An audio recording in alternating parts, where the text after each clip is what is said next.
आज कांग्रेस ने बलिदान दिवस मना महात्मा गांधी को श्रद्धांजलि दी व उनके कामों को याद करते हुए उनकी हत्या करने वालों पर सवाल उठाए। अंबाला कैंट कांग्रेस अध्यक्ष परविंदर परी ने इस दौरान कहा, महात्मा गांधी के नाम से मनरेगा स्कीम कांग्रेस ने चलाई, उसका भी नाम बदलने का काम मौजूदा सरकार कर रही है। स्कीम में बदलाव कर गरीब लोगों के मुंह से निवाला छीनने का काम किया जा रहा है, जिसको लेकर कांग्रेस गांव-गांव जाकर मजदूर वर्ग से मिलेगी और उनके हक की आवाज उठाने का काम करेगी। आप देख सकते हैं आज पूरे भारतवर्ष में राष्ट्रपिता महात्मा गांधी जी का बलिदान दिवस मनाया जा रहा है। आज के दिन हम राष्ट्रपिता महात्मा गांधी जी को याद करते हैं, उनके उन संघर्ष को याद करते हैं कि जिस संघर्ष के कारण आज हम देश आज़ाद हुआ, और इस आज़ादी का जो हम उत्सव मना रहे हैं वो महात्मा गांधी जी का जो बलिदान है, आज हम उनको सब मिलकर याद करते हैं।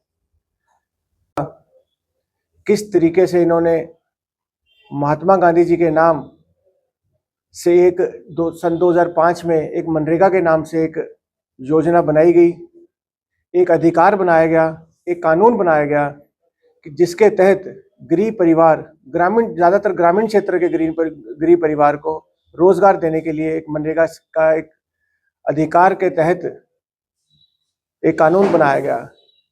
आज ये मौजूदा सरकार उनका नाम चेंज करती है और गरीब जनता का मुंह से नवाला छीनने का काम कर रही है।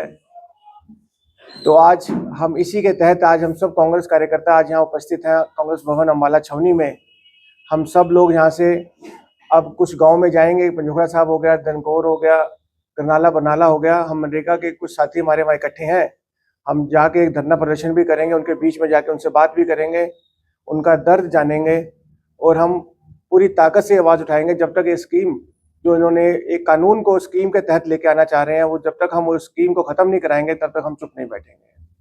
कांग्रेस को अब 11 साल बाद संगठन मिल गया है। इस पर अंबाला कैंट कांग्रेस अध्यक्ष परविंदर परी ने स्वीकार करते हुए कहा कि पहले हाईकमान ने ढील बरती थी, लेकिन अब देर आए दुरुस्त आए, कांग्रेस को संगठन मिल गया है। कांग्रेस ने संगठन ना होने का खामियाजा भुगता, बिना संगठन के चुनाव लड़ा, हार का मुंह देखा, लेकिन अब मजबूती से चुनाव केंद्र व हरियाणा में बैठी भाजपा को हराने का काम करेंगे। देखो, पहले आप देखो कि लगभग 11 वर्ष का समय बीत गया। 11 वर्ष के बाद हरियाणा में जिलाध्यक्ष बने, जिलाध्यक्ष बनने के बाद पूरी कार्यकारिणी बनी। तो कहीं ना कहीं देखो, मैं समझता हूँ कि हाईकमांड ने इस चीज में ढील तो बरती है, लेकिन फिर हम बाद में कहते हैं जी देर आए दुरुस्त आए। अब मुझे पूरी आशा, हमने कई इलेक्शन लड़े, बगैर संगठन के कई इलेक्शन लड़े, जिसका हमें खामियाजा देखने को मिला। कहीं ना कहीं हमें इस चीज का लगा हमें कि भी हमारे अगर संगठन होता तो हम मजबूती के साथ इलेक्शन लड़ सकते थे।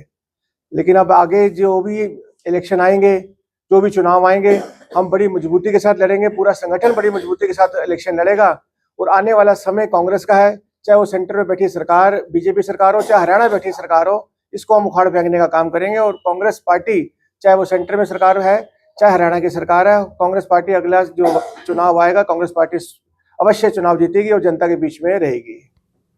अंबाला कैंट में गंदगी सबसे बड़ी समस्या बनी है। इस पर बोलते हुए अंबाला कैंट कांग्रेस अध्यक्ष परविंदर परी ने कहा, सरकार संस्थानों तक में गंदगी फैली है, रजिस्ट्रियां बंद है, भ्रष्टाचार हो रहा है और बीपीएल कार्ड कटने से लोग परेशान हैं। अब कांग्रेस के संगठन का विस्तार हो रहा है, वे जनता के मुद्दे मजबूती से उठाने का काम अंबाला कैंट में करेंगे। तो सबसे पहले मैं आपको बताना भी चाहूँगा कि बीते दिन एक कार्यकारिणी भी आई है, लिस्ट आई होगी, शायद आपने देखा होगा व्हाट्सएप के माध्यम से भी और आपके चैनल से भी। मैं बताना चाहूँगा कि आज हमारी कार्यकारिणी बन चुकी है। मैं सभी जो नवनियुक्त पद अधिकारी हैं उनको मुबारकबाद भी दूंगा, शीर्ष नेता को मुबारकबाद भी दूंगा। और आप देखोगे, बहुत जल्द आप देखोगे कि सफाई जो आज की व्यवस्था जो है, मैं विशेष तौर पर अम्बाला छावनी की अगर बात करूँ तो अम्बाला छावनी में अगर सफाई व्यवस्था को आप देखोगे, आप सरकारी संस्थानों में जाके देखोगे तो सफाई की बहुत बहुत बद से बेहाल हो चुकी है। कांग्रेस पार्टी सफाई का मेन मुद्दा उठाएगी, कांग्रेस पार्टी रजिस्ट्रियां जो बंद पड़ी है उसका मुद्दा उठाएगी, कांग्रेस पार्टी गरीब जनता के जो बीपीएल कार्ड कटे हैं उसका मुद्दा उठाएगी, कांग्रेस पार्टी जो भ्रष्टाचार आज देख रहे होंगे आप, कमेटी में जो भ्रष्टाचार हो रहा है, चाहे वो एनडीसी को लेके हो रहा है, चाहे वो पीले कार्ड को या पेंशन को लेके हो रहा है, उसका आवाज उठाएगी। पहले भी आवाज उठाती रही है, लेकिन अब बहुत पूरे हर एक कार्यकारिणी का हर एक शख्स, हर एक हमारा योद्धा हर लड़ाई लड़ेगा जनता के बीच में, पहले भी जाते रहते हैं, आगे भी जनता के बीच में जाएंगे, उनका हर हक की लड़ाई हम लड़ेंगे अम्बाला छावनी के विशेष तौर पर अगर बात